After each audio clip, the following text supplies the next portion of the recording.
Hey guys, welcome back to Words from Reagan. I took a little bit of a break the past couple weeks. I was finishing school. I just got done with finals, thank God. But I have an exciting announcement. Video podcast will be starting early January. I will give you guys an exact date closer to the end of the year. I just need to finish the setup of it.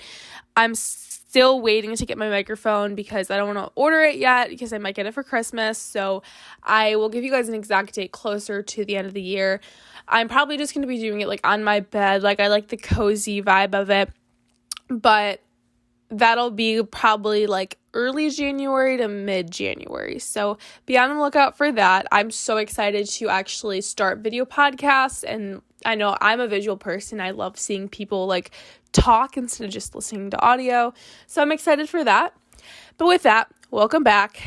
In this week's episode, we're going to be talking about the compatibility between two people, knowing when and how to pull away, and understanding how relationships can get toxic. How do you know when you're in a toxic relationship?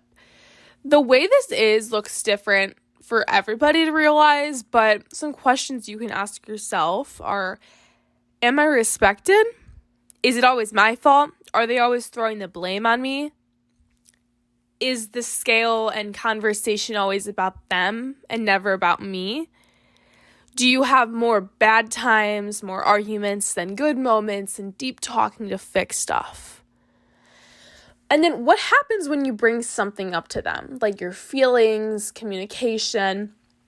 Do they call you crazy? Does it turn into a big, giant argument? Do they blame you?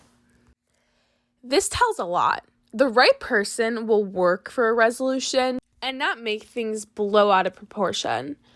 When you are scared to talk and communicate your feelings to your partner, that's when you know it's toxic. Think about a healthy relationship. It's all about communication. It's all about sharing your feelings and telling each other about your days. So when something is bothering you that they're doing or something happened, you want to communicate and resolve, when you are scared to talk about your feelings, how are you supposed to grow individually and as a couple? In a healthy relationship, you talk these things out and you might bicker for a little bit, but right after that, you wrap things up and move on with it. You look back like it was nothing and you grow stronger together. Not more chaotic and your fault, you did this, I'm done. It shouldn't be like that. You shouldn't be scared to communicate your feelings because that is not a healthy relationship whatsoever. And that is the most obvious sign that I can give you. The toxicity between two people. I truly believe that with the right person, you can work through things to get to the other side. You both put in effort to work the problems out, and you can visibly see a difference, a good difference. But when it comes to the wrong person, it can feel like things are making progress. You guys, we're constantly arguing, but then you're on better terms. You have a good week, and then you have another bad week. You notice your partner has controlling behaviors over you, but you put up with it because you think that they just want dominance in the relationship. You're always wrong. It's never their fault, and they don't own up to their mistakes. A toxic relationship is a cycle, hot and then cold, more bad than good, consisting of emotional manipulation, behavior issues, abuse, and they leave you with stress, anxiety, and end up questioning who you are.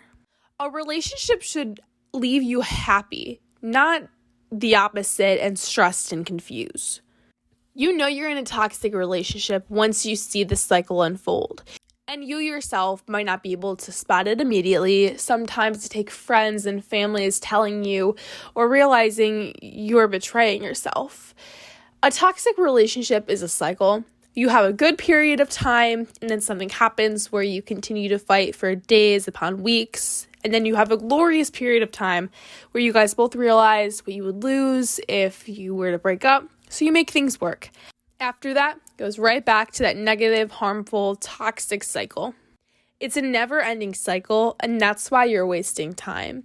And you will just end up draining yourself. It's temporary, not permanent. We exhaust ourselves by choosing to stay in these relationships. We lose ourselves. The cycle always wins. So why do we choose to stay? Why do we continue to let the other win? How do we know when to walk away? There are so many reasons why we choose to stay longer than we should. One of the main reasons is hope. You say, well, I have stayed for so long. Maybe if I keep putting in the work a little bit more, maybe a little bit more time to prove to them that I'm different, it'll work. Maybe it's, why walk away now? I have already put in so much time to this. Or maybe it's, maybe if I put in all the energy, say yes all the time, and do all of the work in the relationship, I can win him over. Sounds familiar, right? We think that we can be the glue to make the relationship work. We think we can solve the issue. The thing is that in a relationship, if there is a problem, it takes both of you working to solve that issue. Communication needs work. You both communicate your feelings to make it work, not just you. Arguing a lot, you both put in the work to talk on a lower tone, control tempers, not just you. Maybe the effort needs a little bit of work. You guys both try to make yourself known to each other. You surprise each other, little things, little words. You both show you care and love them, not just you. When something needs work, it takes two to make it work. If you notice you're the only one trying to change and better yourself for the relationship, I hate to tell you, but it's not going anywhere. As long as it's one-sided, it's a worthless relationship. People will agree to work on things. More so, people can say things, but never act on it. Do they show effort towards bettering the issues? Do they show the work that they have apparently put in? Yes? Good. See where it goes. See if you can get it to work out. No? You see where you stand with them. Once you've communicated with them and come to terms of what needs to make the relationship work, and they don't put the effort in to make it last, leave. Another reason that we think we can stay in relationships is hope that we can win them over, hope that they just see us through, and more so, hope that the relationship will just magically jump to how it was in the beginning. Rainbows and butterflies. You see, where you guys are now versus the start of the relationship, when the love actually felt real, but now it just feels non-existent. We think if we wait it out, that it can get there. We say, well, every relationship has hardships, right?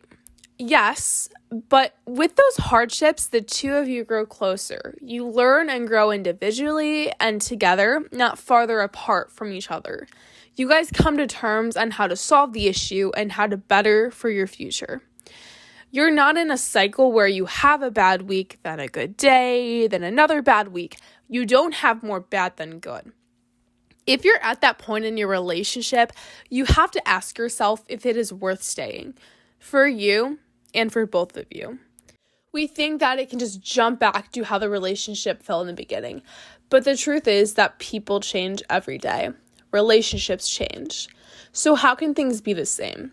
They don't just go back to the love cycle without putting in the work. Love stays in relationships and in healthy relationships because they choose each other and grow closer. When you don't choose each other, that's when it gets toxic. The cycle winds up, and the longer you stay, you argue, feel manipulated, feel like you have no control. You might be scared to leave, but remember that you have the ability to take the power and make them powerless. All you have to do is walk away, pick up your things, and go back to you. The right person will not make you feel less. The love you feel with them will be unreal. Every relationship itself is different, and understanding how and why you got toxic. In the pursuit of love, we confuse betrayal for sacrifice. Betrayal and sacrifice. We think that we are sacrificing needs for ourselves to make the relationship work, but in the end, we're just betraying ourselves. I say this because there's this quote that we've all heard, love requires sacrifice, and that's so true. I look at myself still being single, and I know once I'm in a relationship, I'm going to have to give up time, responsibilities, and freedom. In a relationship, you might have to sacrifice time to see that person, time with your friends, and maybe your responsibilities and priorities first. But then we get it twisted. We turn off needs and things that we've learned in our past. We sacrifice things because we know our partner will do the same. Reciprocity. That's a healthy relationship. However, we might betray ourselves to get somebody to stay in our lives or to try and win them over. We've all been betrayed in our lives at some point, whether a friend, past relationship, or maybe even a job. And with that, it's easy to notice that they betray us. But we find it hard for us to know that we are betraying our own selves. We must go back to our standards and ask if we are lowering them. Are you staying to see if things will work out? Are you staying in hopes it'll get better? Is it stuck in this toxic cycle? Remember to go back to choosing you. You have the ability to take the power back. Don't be the reason for your own suffering. Toxic relationships are never easy to walk away from, but you should know what you deserve. You know what you are worth. You know you won't settle for less. If they cannot offer what you need, you're not sticking around. You're not playing their games. You know your worth and know you're not settling for less. You are loved by your family and friends. People will be there for you and support you when you go through tough times. I promise you, it will get better. Through this relationship, you know what you will not put up with. You also have the power to forgive yourself. Maybe you stayed longer than you should have. Maybe you wanted to leave but figured you'd stay just because. Maybe you were holding on to hope. Whatever the case was, you learned. You know you won't put up with that ever again. Why? Because you know what it's like to suffer. You put up with the BS for long enough and you won't anymore. Take it as a learning experience and help grow yourself. Give yourself time to heal, forgive yourself, but know that you are putting your energy into something better, you. Whereas if you stayed, you would be putting it into a dead end. You are not worth being blamed for every argument, feeling scared to communicate your feelings to your partner. Don't play a role in your own suffering. Let this remind you of your worth. Remember, a relationship does require sacrifice, meaning time and effort. But that is only because they're doing the same. You meet each other halfway, but you shouldn't be betraying your standards and yourself. I hope I was able to help some of you guys either notice or bring awareness to the eyes that if it's worth staying. And in toxic relationships, that it only drains you. I'm always here for you guys, and I promise to try my best to get back to you guys. With that, I love you guys, and I will see you guys next Thursday with another one. Bye, guys.